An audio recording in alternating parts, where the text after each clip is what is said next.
A rich man fixed a cabin for a woman in Alaska. Then she refused his help. Alaska did not announce itself loudly. It didn't need to. The wind moved through the forest with steady patience, pushing snow sideways between the black silhouettes of spruce trees. The cold settled in layers, thick and deliberate, as if it had all the time in the world. At the edge of the woods stood a small log cabin. Minimal, squared. Its single porch light glowed a tired yellow, barely strong enough to push back the dark. Inside, Lena Harper knelt in front of the fireplace. She wasn't panicking. She wasn't rushing. She adjusted the iron grate, nudged a log into place, then closed the cast-iron door with care. The fire caught unevenly, one flame strong, another struggling. The room stayed colder than it should have. Lena pulled on a thick sweater without comment. In Alaska, complaining wasted heat. On the wooden counter behind her, a kettle warmed slowly. She reached for a hand grinder, poured in coffee beans, and began to turn the handle. The rhythm was steady, unhurried. The soft crack of beans breaking filled the cabin. Coffee first, then decisions. The wind struck the cabin harder. Snow brushed against the window like fingers testing a door. Lena paused, listening, not with fear but with attention. That was when she heard something that didn't belong. An engine. Not close. Not loud. Just enough to exist. Lena set the grinder down and stood still. No one drove this road at night when storms rolled in. People who lived here knew better.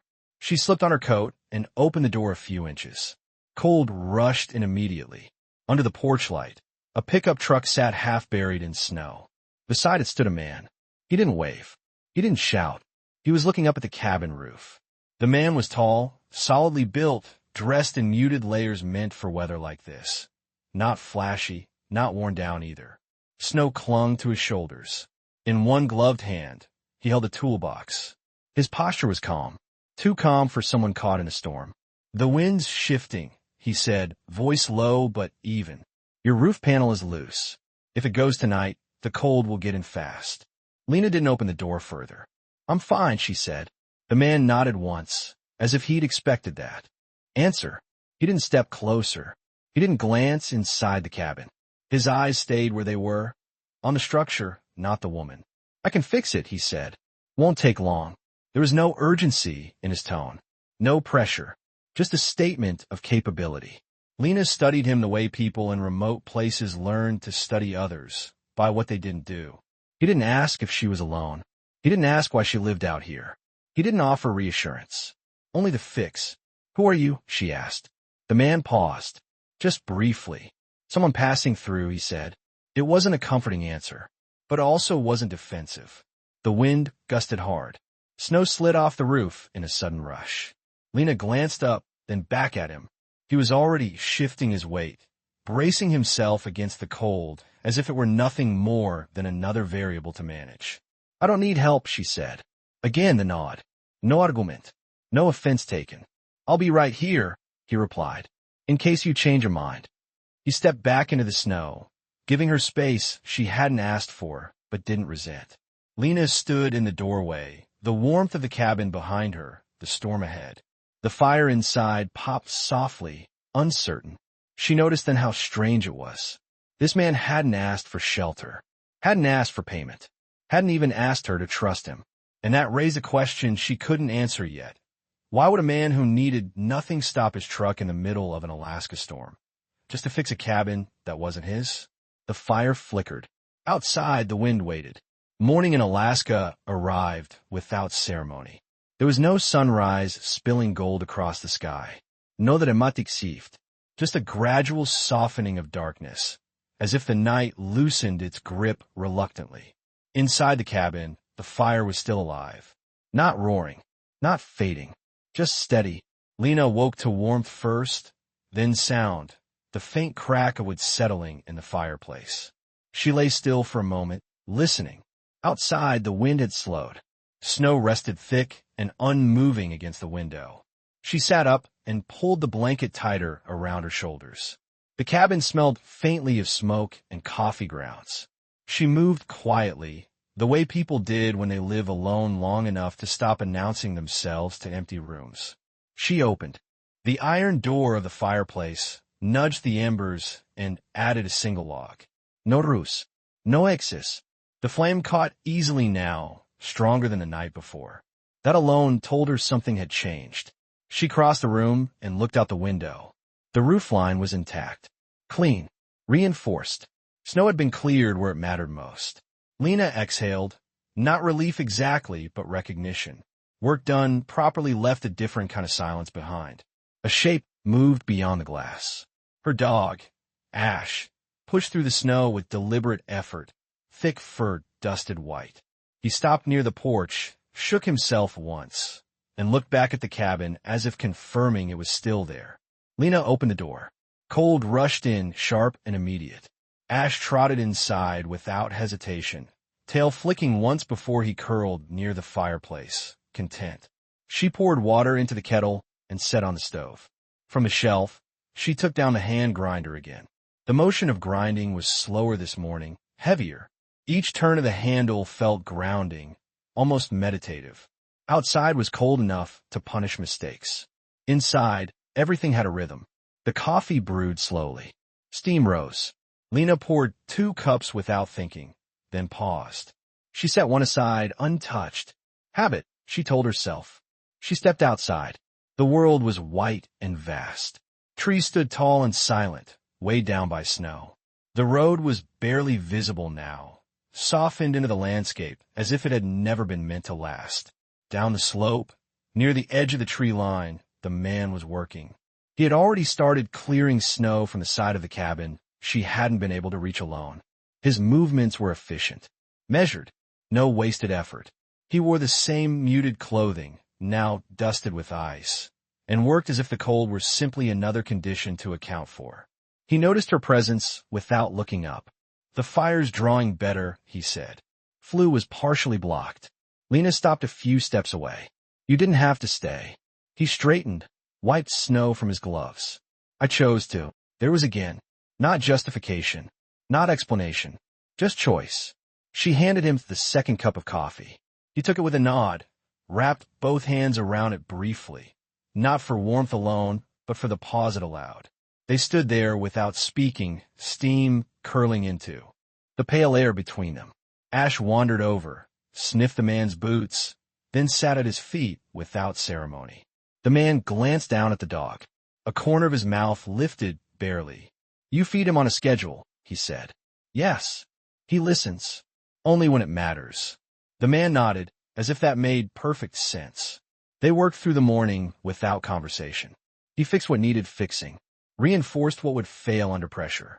He moved through tasks like someone used to managing systems, quietly, decisively. Lena noticed the details, the quality of the tools. Maintained, purposeful, the way he checked measurements twice, even when no one was watching.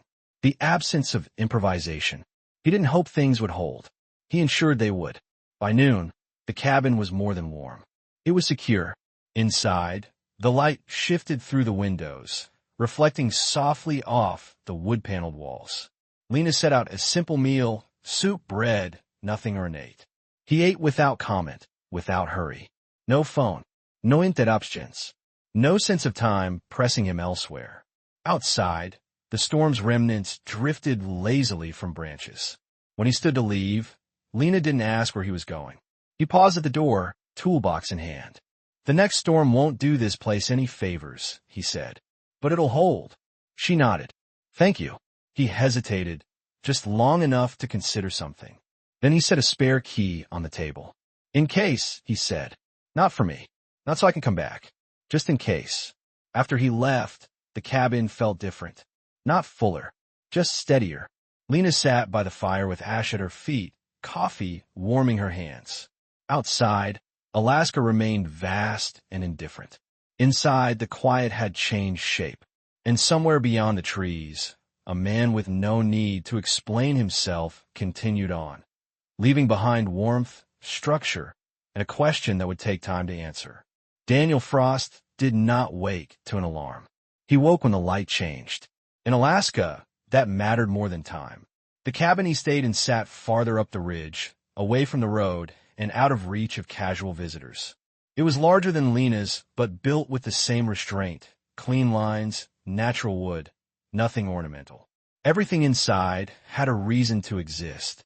He rose quietly, making the bed with practiced precision. No wasted movement. No lingering. The discipline wasn't rigid.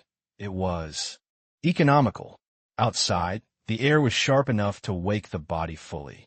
Daniel stepped into the snow, boots steady, breath controlled. He walked the perimeter of the cabin, checking the windbreaks, the generator housing, the fuel line. He didn't rush, but he didn't miss anything either. Capacity showed itself in the way he prepared for problems before they arrived. Back inside, he filled the kettle and set it on the stove. While it warmed, he reached for the hand grinder. The motion was slow, deliberate. He counted the turns without thinking. The rhythm steadied him. It always had. Coffee was not indulgence. It was calibration. He poured the water carefully, waited, then poured again. Steam rose. He didn't check a phone. He didn't sit immediately. He stood by the window, cup warming his hands, eyes tracking the movement of snow along the tree line. Most people filled silence. Daniel measured it.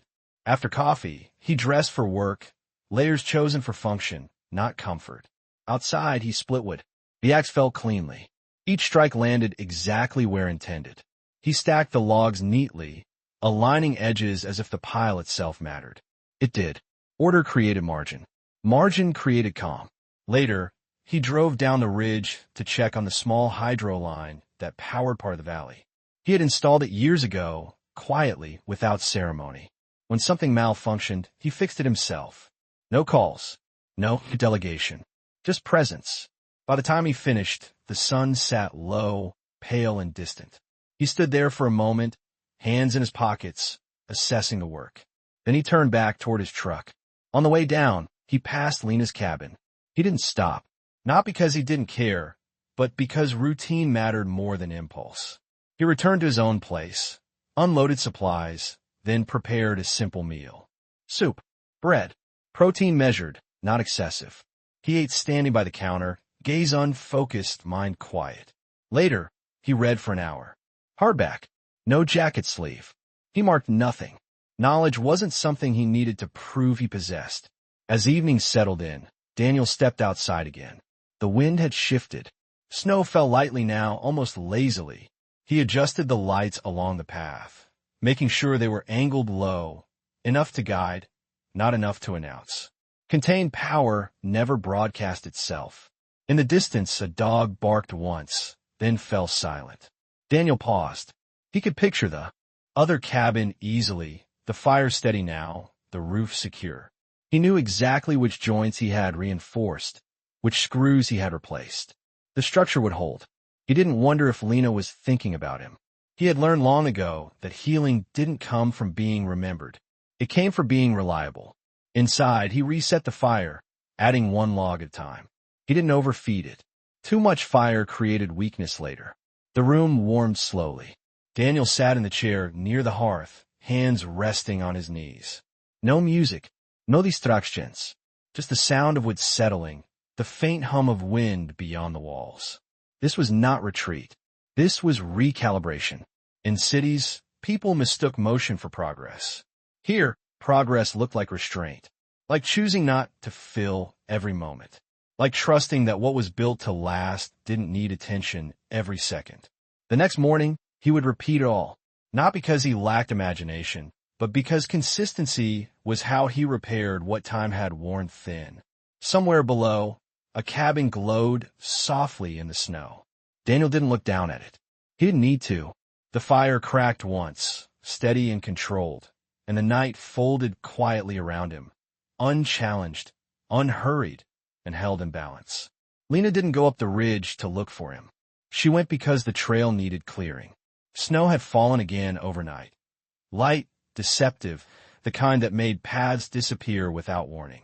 She loaded her pack with the basics, clipped Ash's leash, and set out just after midday, when the light was at its most forgiving. She didn't think about the man as she walked. That, she would later realize, was the first sign of safety. The path wound through trees heavy with snow, the air crisp enough to sting. Ash moved ahead, sure-footed, pausing now and then to look back at her, as if checking alignment. Lena moved at a steady pace. No rus, no drifting soats. When she reached the ridge, she saw smoke first, thin, controlled, rising straight up. Then the cabin, larger than hers, set back deliberately. Clean lines. No clutter outside. The kind of place that didn't announce itself. She stopped where the trail ended. Daniel was splitting wood. He didn't turn when he heard her steps. He finished the swing he was in the middle of, placed the axe back against the stump, then turned calmly, as if he'd known she was there all along. "You're off the road," he said. "Trail maintenance," Lena replied. She nodded toward the drift. "It collapses after storms." He acknowledged that with a glance. No comment. No connection. Ash sniffed the air, then sat beside her, waiting. Daniel stepped aside slightly, giving her a clear view of the cleared section he'd already worked on. Not as an offer, just as information. "I won't be in your way," Lena said. "I'll be done in a few minutes." They stood there, snow settling around them, neither rushing to fill the space. What Daniel noticed first wasn't her face. It was how she positioned herself, never blocking an exit, never stepping closer than necessary, hands visible, posture open without being inviting. She didn't scan the cabin, didn't ask about it, didn't ask about him. She treated the place like something that belonged to itself. When he finished stacking the last log, she handed him a thermos from her pack. "Coffee," she said. "Still hot." He took it. Didn't ask why. Didn't ask how she knew. He poured it into a cup she hadn't labeled or claimed. The steam rose between them, quiet and temporary. "You don't have to stay," he said, not as dismissal, but permission. "I know." She leaned against the snowbank at a respectful distance, watching Ash dig briefly at the edge of the path before settling again. They stood in companionable stillness, the kind that didn't lean or pull. After a moment, Daniel spoke again. "Your cabin held." "Yes." He nodded, satisfied. Not proud, not relieved, just certain. They walked the cleared stretch together, boots crunching softly. Lena adjusted a marker post that had tilted, anchoring it deeper into the snow. "You didn't have to fix the hydro line," she said, still not looking at him. "But the lights down valley stayed on." Daniel shrugged once. It was failing. No elaboración. No claim. They reached the point where their paths split. Lena stopped. "I won't come up again unless there's a reason. I wouldn't expect you to." That was it. No exchange of names. No invitation extended or declined. She turned to leave. Then she paused, not turning back, not stepping closer. Just enough to speak into the quiet. "If you ever want company," she said evenly, "you can walk the lower trail. Ash likes it." She didn't say with me. She didn't say come. Over. She offered space, not proximity. Daniel absorbed that without reaction. A small nod. Nothing more. As Lena walked away, Daniel returned to his work without watching her go. Not because he was uninterested, but because attention, when misplaced, could become pressure. That evening, Daniel adjusted his routine. Not drastically, not dramatically. He took his coffee outside and sat on the step instead of inside. The wind was lighter now, the sky clear enough to hint at stars. He noticed the silence differently, not as absence, but as room. Down the ridge, a light flickered on in a smaller cabin. He didn't respond to it. He didn't need to. The next morning, Daniel took the lower trail. Ash appeared first, trotting ahead with familiar confidence. Lena followed at a distance, unhurried, hands tucked into her jacket, eyes on the path. They walked side by side for a stretch without speaking. Then she said, simply, "You don't have to talk." Daniel nodded. They continued in silence, breath steady, footsteps aligned. For the first time in a long while, Daniel felt something subtle loosen. Not because someone reached for it, but because no one did. And if you've ever known that kind of quiet, the kind that doesn't ask, doesn't fix, doesn't rush, then you understand why some people begin healing the moment they're no longer required to explain themselves. They didn't plan the meeting. In Alaska, most first contacts weren't planned. They happened because paths crossed, because weather narrowed choices, because silence made room. Daniel was at the lower trail just after midday, clearing a section where snowmelt had turned uneven. He worked methodically, shovel-cutting clean lines, pausing only to check the ground beneath. His breath stayed steady. The cold didn't rush him. Lena approached from the opposite direction.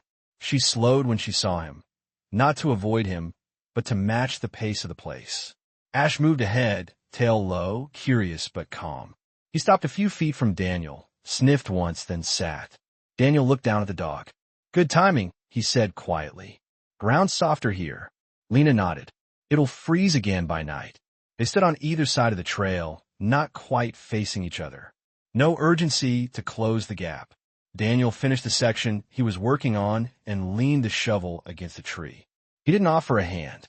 He didn't ask if she needed help. He simply stepped back enough to make space. Lena took out her gloves, shook off snow, and checked the marker post along the path.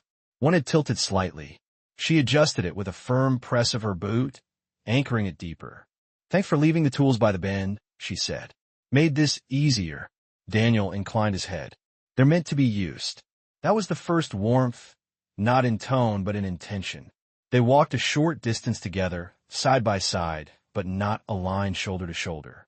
Their steps found a rhythm that didn't require negotiation. Ash trotted ahead, stopping now and then to wait. Lena glanced at the sky. Clear tonight. Daniel followed her gaze. Cold will deepen. Cabins will hold.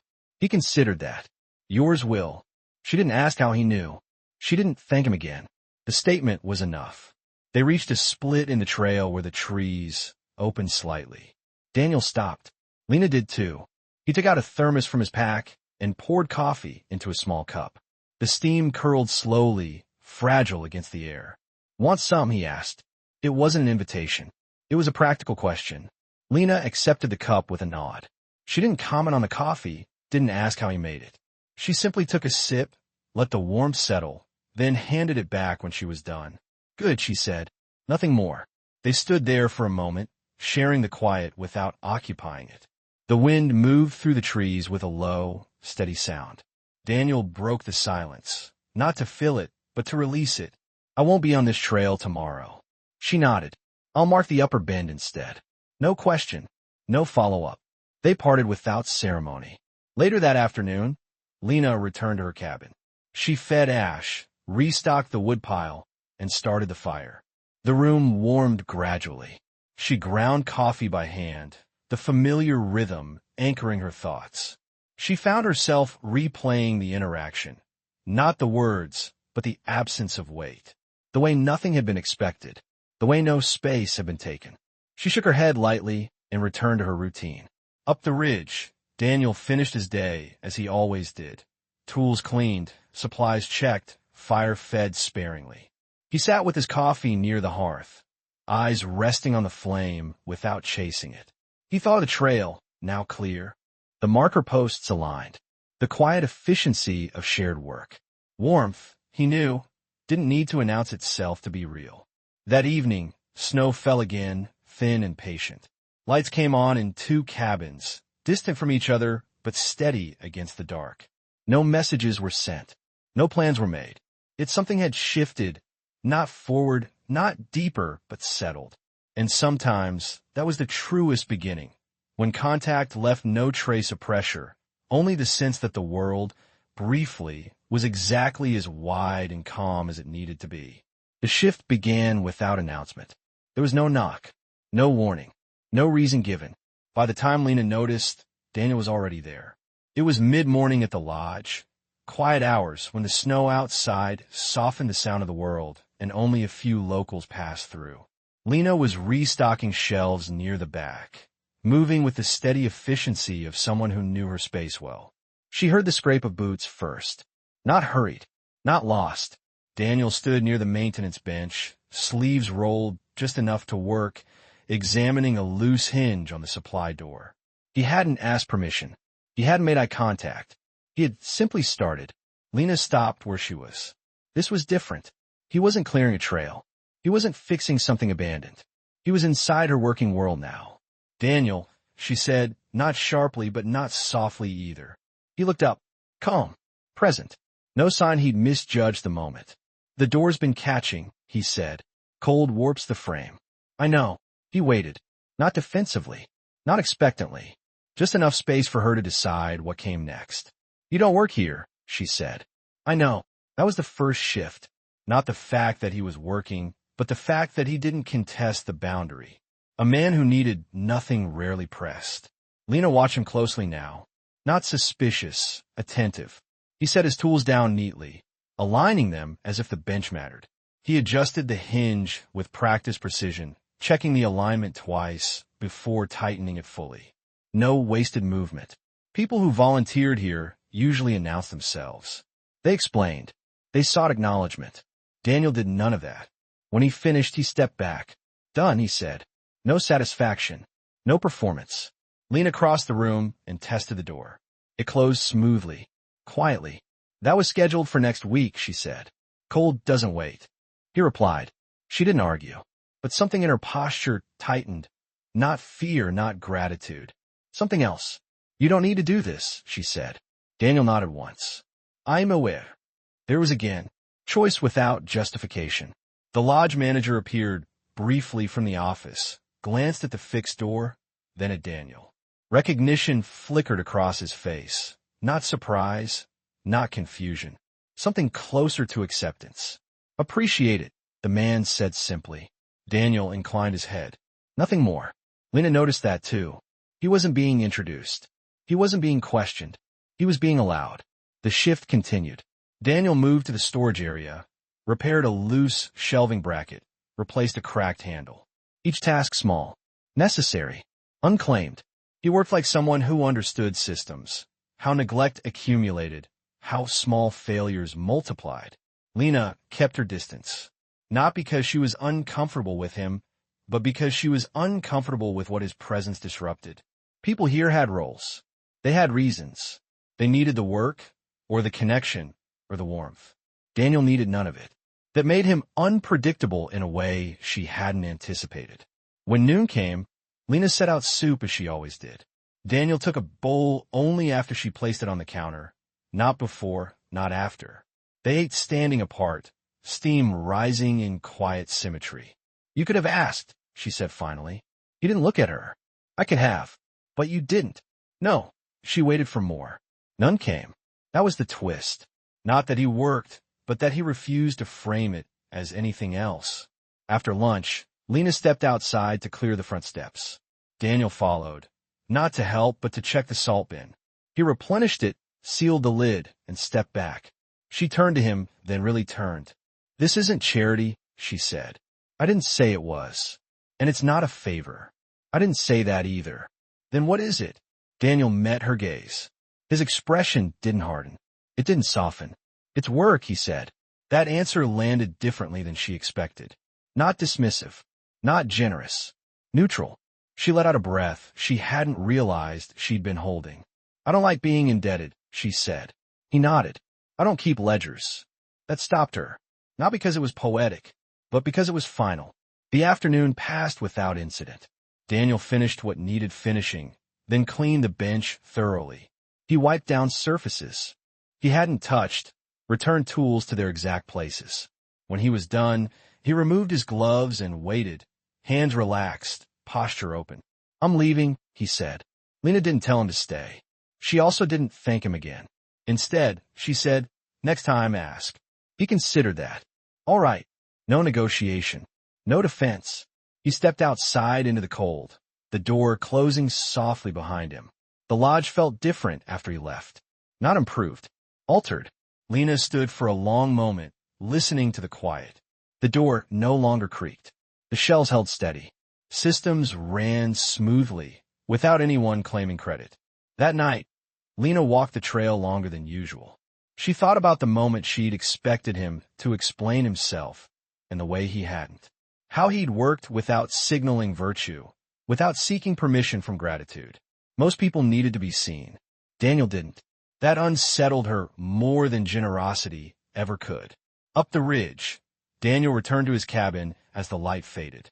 He reset the fire, prepared coffee with his familiar routine, and sat by the hearth. He didn't replay the day. He didn't justify it. Work done properly didn't linger. Yet somewhere between the crack of the wood and the quiet settling of the night, a new question took shape. One neither of them voiced, but both now carried. If a man who needs nothing chooses to show up anyway, what does that make him? The fire held steady.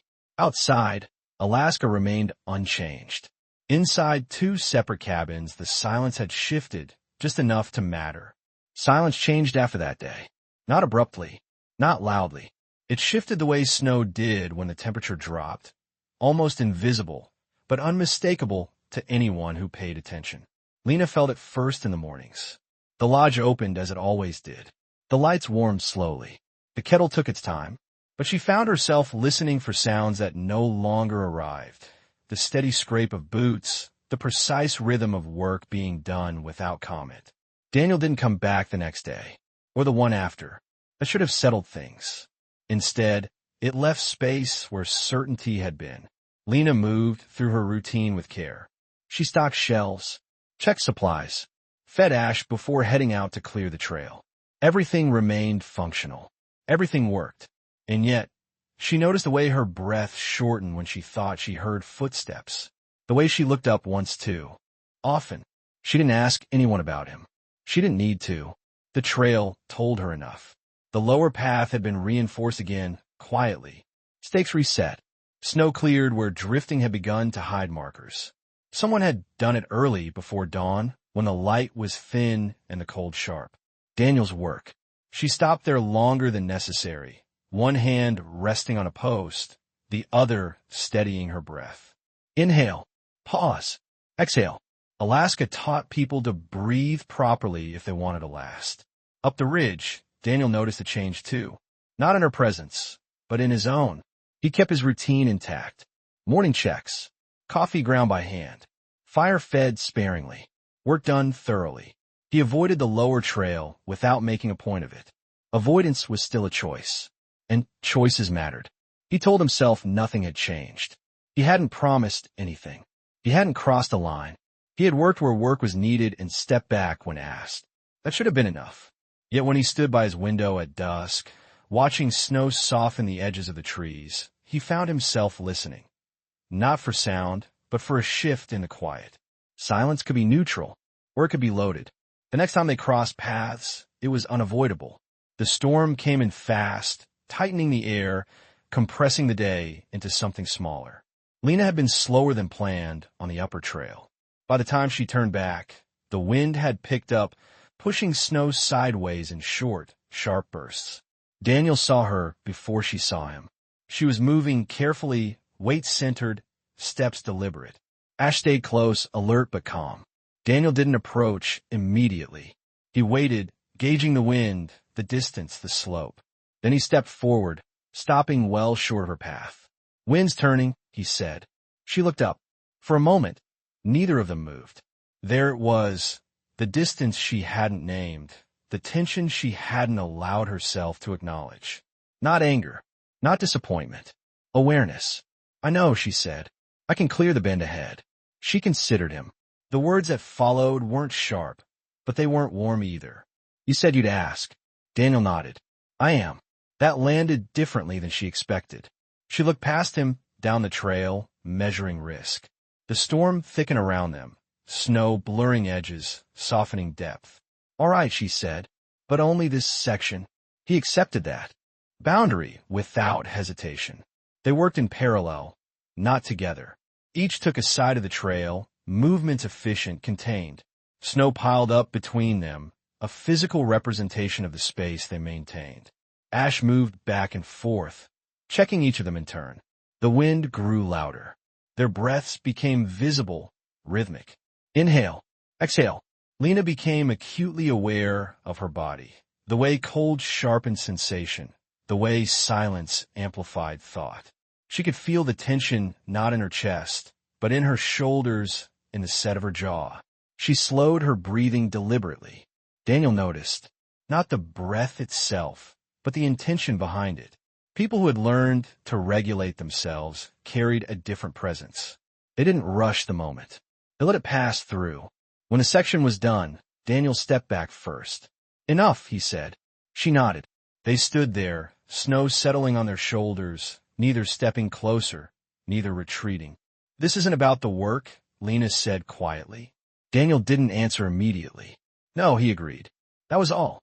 She waited for him to fill the space, to offer clarity, to explain what kind of man chose to do what he did without need or reward.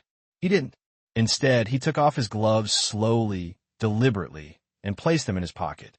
"I won't make it harder," he said. She believed him, not because of his words, but because of his restraint. They parted without resolution. That night, Lena sat by her fireplace longer than usual. The fire burned steady, controlled. She ground coffee by hand, letting the rhythm anchor her thoughts. She focused on her breath. In, out. The tension didn't disappear, but it softened, just enough to be carried. Up the ridge, Daniel fed his fire the same way he always did. One log, no excess. He sat with his coffee, eyes on the flame, posture relaxed but alert. He did not regret the work. He did not regret stepping back. Healing, he knew, wasn't linear. Sometimes it lived in the space between people, in what was withheld, in what was respected, in the quiet decision to let something breathe. Outside, the storm passed as quickly as it had arrived. Inside 2 separate cabins, the silence remained. Not empty, just unresolved, waiting for the next shift. The shift didn't arrive with words. It arrived with weather. The days following the storm were colder, clearer. Snow hardened underfoot, turning trails into narrow lines of intent. The air felt thinner, sharper, less forgiving of mistakes. Lena noticed it in how she planned her routes. Shorter, more precise. She marked turns earlier, adjusted timing. Boundaries, she'd learned, weren't walls. They were maps. Daniel adjusted too. He stayed off the lower trail unless the wind made it necessary. He worked earlier, finished sooner. He chose times that reduced overlap. Not avoidance, not retreat. Alignment. When they did cross paths again, it was at the supply shed near the valley bend. Lena arrived first, unlocking the door and stepping inside to inventory. The shed was small, utilitarian. Cold seeped through the walls, softened only by the faint warmth of bodies moving with purpose. Daniel arrived a few minutes later and stopped at the threshold. He didn't enter. "I need salt," he said. "If it's all right." She looked up from the shelf. Not surprised. Not guarded. "Second bin," she replied. "Take what you need." He nodded, collected the bag, and remained by the door. He tied the top carefully, lifting it with practiced ease. "Anything else?" she asked. No, he didn't linger. That was the trust, small, deliberate. Access without assumption. Later that afternoon, Lena found the salt replaced, same amount, different bag. No note, no acknowledgement, just continuity. She registered it without reaction. Trust, she knew, didn't announce itself either. A few days later, the generator at the lodge hiccuped, just once. Not enough to fail, but enough to warn. Lena checked the basics, then stepped outside and looked up the ridge. She didn't call. She waited. By evening, Daniel appeared. Not at the door, but at the generator housing. He checked the panel, adjusted the intake, tightened the connection. When he finished, he wiped his hands clean and stepped back. "I can schedule a deeper check," he said. "If you want." If. Lena considered the offer. Not the work, but the wording. "Tomorrow," she said. "After lunch." All right. No rush. No pressure. The next day, they worked together for less than an hour. Daniel handled the technical adjustments. Lena logged the changes. They spoke only when necessary, clear, efficient exchanges. When it was done, she closed the panel and secured it. "Thank you," she said. "You're welcome. Not any time. Not happy to help. Just the exchange as it was." They walked out together, stopping short of the path that would place them side by side. "I won't assume," Daniel said. "If you don't, ask." She met his gaze. "I'll ask. If I need." That settled it. No promise of more. No hint of less. The following weeks settled into a pattern that held. Daniel's work remained visible but unobtrusive. Trails cleared early. Equipment maintained quietly. Problems addressed before they grew teeth. Lena's world stayed intact. Her routines uninterrupted. Her authority unchallenged. They shared space without claiming it. Sometimes they walked the same stretch of trail, never too close, never too far. Sometimes they didn't cross paths at all. Neither read into it. One evening, as dusk settled, Lena found a thermos on the bench outside the lodge. Coffee. Still warm. No note. She poured a cup, took a sip, then replaced the lid. She didn't look up the ridge. Up there, Daniel sat by his fire, coffee in hand, listening to the wood settle. He'd left the thermos without checking if she'd take it. Offering wasn't control. The quiet between them changed again, not by collapsing, but by holding. Boundaries, once set, stopped being barriers. They became points of reference, places to return to. Neither of them tried to close the distance. Neither tried to widen it. And in that measured space, where permission was explicit and presence was optional, something steady took root. Not intimacy, not romance. Trust small enough to survive the cold. The change arrived quietly, the way most things did here. Not as a problem, more like a test. It happened on a morning when the cold sharpened suddenly, tightening the air so quickly that sound carried farther than it should have. Lena was halfway down the upper trail when she heard it. A brief yelp cut short. Ash had slipped. Not far, not dangerous, but enough. He'd misjudged a patch where meltwater had refrozen overnight, the ice thin and deceptively smooth. His back paw slid out, sending him down hard against the slope. He didn't cry again, just lay there, startled, breathing quick. Lena dropped to one knee immediately, hand steady, voice low. Easy. She checked him carefully. No panic, no rush, just assessment. Behind her, snow shifted. Daniel didn't call out. He didn't run. He approached at an angle that didn't crowd them, stopped far enough to give space. Pa, he asked. Back right, she said. I think it's a strain. Daniel nodded once. He set his pack down, unzipped it, and pulled out a folded thermal wrap. Clean and used. He held it. Up, not moving closer. May I? She considered the offer for less than a second. Yes. He knelt where she indicated, movements precise, hands sure. He didn't coo, didn't reassure beyond necessity. He wrapped the paw firmly, tested the tension, adjusted once. Ash settled. Daniel stood immediately after, stepping back again, returning the space to Lena without comment. He shouldn't walk down, Daniel said. Too much slope. I can carry him part way. He shook his head, not in refusal, but in calculation. I'll brace the lower bend. You take the flat. They didn't discuss who decided what. They just did it. Daniel moved first, planting himself at the bend where ice narrowed the trail. He dug his boots in, tested the grip, then extended a steady arm. Not to Lena, but to the terrain. A human anchor for a moment that didn't need a hero. Lena adjusted her route. Ash leaned into her, trusting. The transfer was clean. When they reached level ground, Daniel stepped away immediately, shaking out the cold from his hands as if nothing had happened. You're good from here, he said. Thank you, Lena replied. He nodded and turned back up the trail without watching them leave. No pras. No aftermas. Later that afternoon, routine resumed. Lena checked Ash's paw again, iced it, fed him early. The fire burned steady. She ground coffee by hand, the rhythm familiar, but the room felt subtly different. Not safer, not warmer, more inhabited. Up the ridge, Daniel finished his checks sooner than usual. He stacked wood, adjusted the vent, then paused. Not because something was wrong, but because something had shifted. He reached into the inner pocket of his coat and pulled out a small envelope. Plain, unmarked. He looked at it for a moment longer than necessary. Inside was a photograph, creased once, then smoothed again and again over time. It showed a cabin much like the ones here, but not here. Snow, a dog by a porch step, someone just out of frame. Daniel didn't study it. He returned it to the envelope and put it back where it belonged. The past didn't announce itself. It waited for quiet. That evening, the routine repeated, almost. Daniel brewed coffee as he always did, but this time he poured a second cup without thinking. He noticed only after the steam rose from both. He didn't carry it anywhere. He set it aside until it cooled, then poured it out. Offering was still a choice. Expectation was not. The next day, Lena found a narrow section of trail reinforced with gravel where ice usually formed. The work was clean. Early. No note. She adjusted her route slightly, accommodating the change. Routine, repeated but altered. Over the following week, small movements accumulated. A windbreak repaired near the lodge.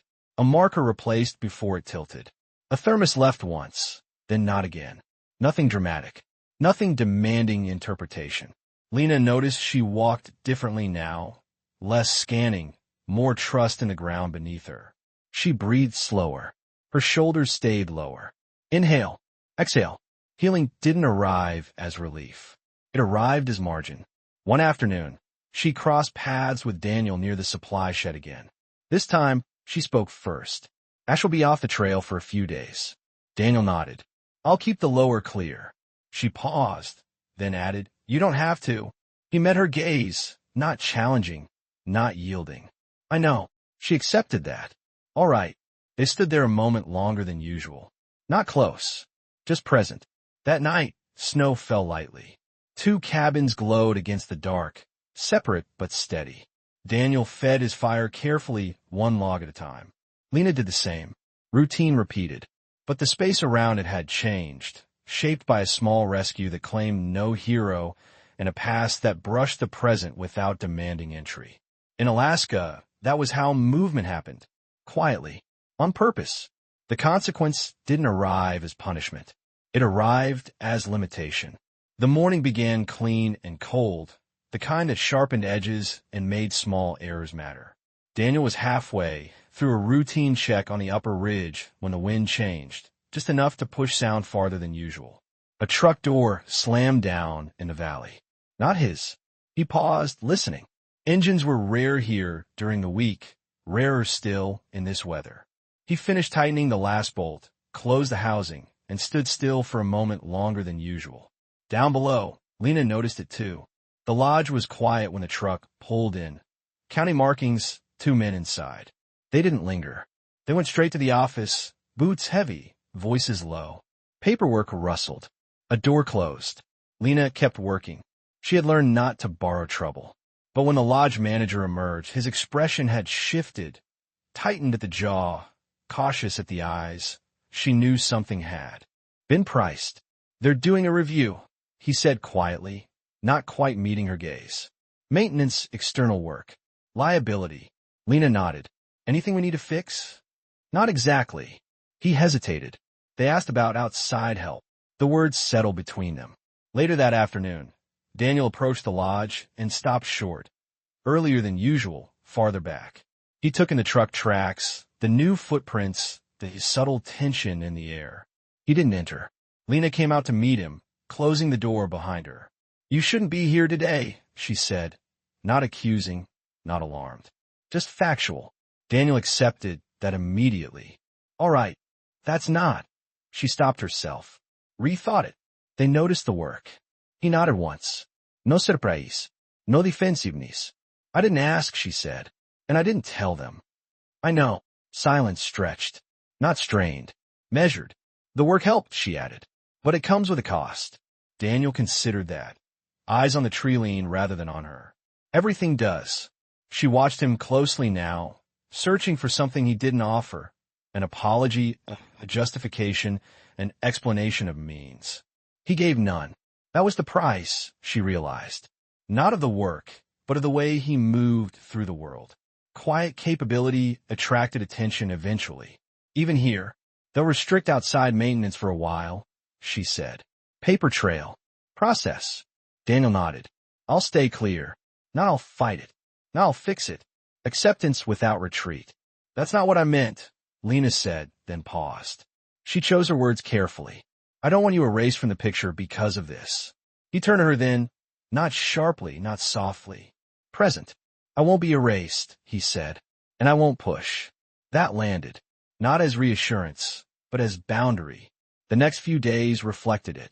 Daniel kept his distance, more visibly now. He worked earlier, chose routes that avoided the lodge entirely. Trails were maintained where necessary, but minimally. Precisely. No extra. Lena felt the difference immediately. Not as loss, as weight. The lodge ran fine. The systems held. But the margin they'd built together narrowed. She compensated, planned tighter, carried more, moved slower. She didn't resent it. Consequence, she knew, wasn't about blame. It was about recalibration. One evening, as dusk settled and the cold deepened, Lena found Daniel at the lower trail. finishing a task he'd clearly delayed until the light thinned enough to avoid notice. "You could wait until full dark," she said. "I could," he replied. "But then you'd worry." She almost smiled. "Next time," she said, "tell me before you step back." He considered that, really considered it. All right, that was the shift. Not closeness. Clarity. They stood there for a moment longer than usual, neither moving to leave. "This doesn't mean stop," she said quietly. "It means be careful." "I am," he said, then added, "with you." She didn't answer immediately. The air felt thinner, sharper. "Good," she said finally. That night, the routines continued but adjusted. Daniel fed his fire earlier, banking it lower. He brewed coffee once, not twice. He sat with the quiet longer than usual, noticing how absence changed the room. Lena did the same. She double-checked the generator, stacked extra wood, marked the trail more clearly. She ground coffee by hand and drank it slower. Inhale, exhale. Healing, she understood now, didn't just come from being helped. It came from knowing when help had a cost, and choosing how much to carry together. The lights in the valley held steady. So did the space between them, slightly altered, slightly heavier, but still intact. No resolution, just consequence. The realization didn't arrive all at once. It came in fragments, small enough to be missed if he hadn't already learned how to pay attention. Daniel noticed it first in the mornings. The light shifted earlier now, thinning the dark just enough to outline the trees before the day fully arrived. He followed his routine as always, checking the perimeter, resetting the fire, grinding coffee by hand. The motions were unchanged, but the space between them felt different. Not restless, aware. He found himself pausing more often, not because something was wrong, but because something no longer needed to be pushed away. That morning, he carried his coffee outside and sat on the step, letting the cold touch his face. The valley below was quiet. No Indians, no movement, just a long stretch of snow and the thin line of the lower trail. He noticed where it bent, how it had been reinforced recently, how the markers stood straighter than before. Lena's work, not as a response to him, as continuation. That was the realization. Not that he had changed her world, but that his presence no longer disrupted it. Daniel had spent years measuring impact, calculating consequence, ensuring that what he touched didn't collapse when he stepped away. It was why he moved carefully, why he never stayed where his absence would be felt as loss. Yet here something held. He hadn't been needed, and that, strangely, was what made staying possible. Later that day, he walked the ridge without tools. No task, no repair, just movement. He passed a point where he would usually turn down toward the lodge and kept going. Not avoidance. Choice. At the crest, he stopped and looked back, not down at the buildings, but at the land between them. The trails, the spaces, the distances that allowed people to move without friction. Containment created freedom. He exhaled slowly, breath fogging the air. In the valley, Lena felt the shift without naming it. Daniel hadn't appeared where she expected him to. Not early, not late. The work was still done. The systems still held. But the sense of him hovering, even at a distance, had eased. She didn't interpret that as withdrawal. She interpreted it as trust. That afternoon, she adjusted the schedule at the lodge, reallocating tasks she'd once left open. She didn't look up the ridge. She didn't wait. Respect, she knew, wasn't passive. It was responsive. They crossed paths that evening near the lower bend. Daniel approached from above, Lena from below. Both slowed before stopping, leaving a few steps between them. "Trail's holding," she said. "Yes." A pause. "I didn't see you today," she added, not accusing, not inviting. "I stayed higher." She nodded. "All right." No follow-up. He shifted his weight, then spoke again. "I won't disappear." She met his gaze. "I wouldn't expect you to." That was it. No reassurance needed. They stood there for a moment longer than usual. Snow settled lightly on their shoulders. Ash circled once, then sat between them, content. Daniel noticed his breathing had slowed. In, out. Awareness didn't demand action. It expanded options. That night, Daniel returned to his cabin and changed one small thing. He moved the extra chair closer to the hearth. Not to make space for someone else, but to acknowledge that space could exist without obligation. He brewed coffee and poured a single cup. He drank it slowly, eyes on the fire, thoughts unforced. For the first time in a long while, he didn't measure the quiet. He let it be. Down the ridge, Lena finished her day the same way she always did, locking up, feeding Ash, banking the fire. She ground coffee by hand and sat near the window, watching the light fade. She didn't think about Daniel as a problem to solve. She thought of him as a man making choices, and she respected that. Outside, the valley settled into night. 2 cabins glowed, separate, steady, self-contained. No promises were made, no truths revealed, but something had opened, not between them but within. And if you've ever reached that moment, when you realize you don't need to decide yet, when understanding doesn't demand conclusion, when awareness itself feels like enough, then you know what kind of quiet this was. The kind that didn't close a door. It simply widened the room. The days settled back into their old shapes. Morning came without ceremony. Light thinned the dark. Cold pressed to the windows. The world resumed its patient rhythm. Daniel woke as he always did. He checked the perimeter, reset the fire, filled the kettle, ground coffee by hand, slow, even turns listening to the beans give way beneath the grinder. Steam rose. He stood by the window, cup warming his hands, eyes following the tree lean. Nothing was new, and yet everything felt accounted for. He didn't rush the steps anymore, not because he had more time, but because he trusted the space between them. The work he did held. The systems didn't ask for constant correction. Capacity, once proven, could rest. Later, he walked the ridge with no tools. Just boots, breath, and the quiet. He noted where snow drifted differently this season, where wind had learned new paths. He adjusted nothing. Some things didn't need adjustment. Down the valley, Lena followed her routine with the same economy. The lodge opened. The lights warmed. She checked inventory, marked the board, set soup to simmer. Ash slept near the heater, rising only to change position. She ground coffee by hand and poured it carefully, letting the warmth settle before moving on. The difference was not in what she did. It was in what she no longer watched for. She didn't scan the trail for signs of intervention. She didn't brace for absence. The ground beneath her work felt stable, because she had made it so, because others had respected it. Trust, once placed, reduced vigilance. They crossed paths occasionally, the way people did who shared weather more than words. A nod at the bend. A brief exchange at the shed.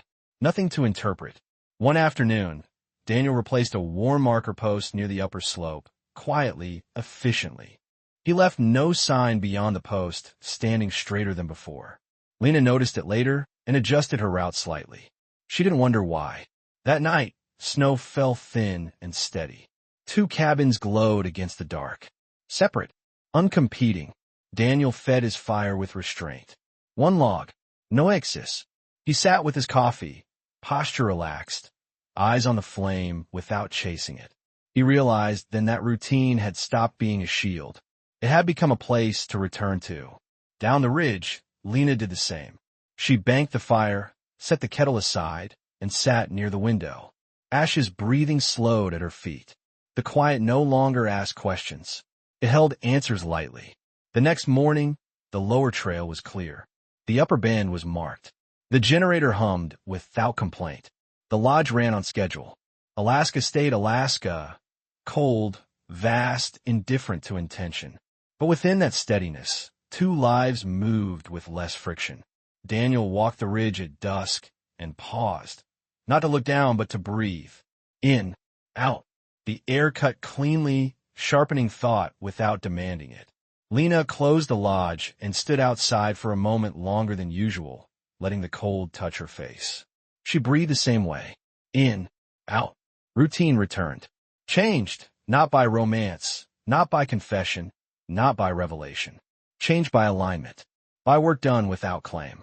By space respected without distance. By choices made quietly and honored. And if you've ever known that feeling, when the day looks the same, but you move through it with less weight, then you understand what had shifted here. Alaska remained still. The people within it had learned how to be still too, together, apart, and exactly where they needed to be. Night came the way it always did here, without ceremony. The temperature dropped. The sky cleared. Stars appeared one by one, unhurried, as if time itself had slowed to match the land. Daniel finished his day the same way he had for weeks now.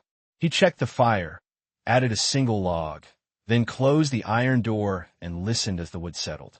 The cabin warmed gradually, evenly. He ground coffee by hand, the steady turn familiar enough to feel like breathing. He poured the water slowly. Steam rose. He didn't rush the first sip. Outside, the ridge lay quiet. No Indians. No voices. Just the soft compression of snow under its own. Wait. He stepped onto the porch for a moment, letting the cold touch his face. Down in the valley, two lights glowed. One from the lodge, one from a smaller cabin tucked near the trees. Separate points. Steady. Daniel didn't measure the distance between them. He went back inside, set his cup down, and sat near the hearth. The extra chair remained where he'd moved it days ago, not occupied, not claimed. Simply present. He felt no urgency to decide what it meant. Down the ridge, Lena closed the lodge later than usual. Not because there was more work, but because the quiet had made her linger. She turned off the lights one by one, the warmth fading gently rather than all at once. Outside, Ash waited patiently, tail low, content. They walked home together, the path familiar beneath their feet. Snow reflected starlight softly, enough to guide without glare. Inside her cabin, Lena fed the fire and set the kettle on. She ground coffee by hand, listening to the rhythm, letting the day settle where it belonged. She didn't replay conversations. She didn't inventory possibilities. She sat by the window and watched the light from the ridge hold steady. For a long moment, she simply breathed. In, out. The kind of breathing that didn't aim for sleep, but invited it. The night deepened. The wind stayed light. Alaska remained vast and indifferent, holding everything without asking for anything in return. Daniel stood once more to bank the fire lower. Lena did the same. Two routines, mirrored, not merged. Nothing needed to be said. Somewhere between those 2 points of light, a path lay clear. Not walk tonight, not promise for tomorrow, just there. And that was enough. If you're listening now, if the quiet has slowed your breath, if the warmth has settled where it should, then you already know why this ending doesn't close. Because some stories don't finish. They rest. The lights remain on. The fire holds. The door stays unlocked. Not for anyone in particular, but for whatever comes next. Sleep can come now. And when you return, Alaska will still be here, waiting exactly as it was and slightly changed.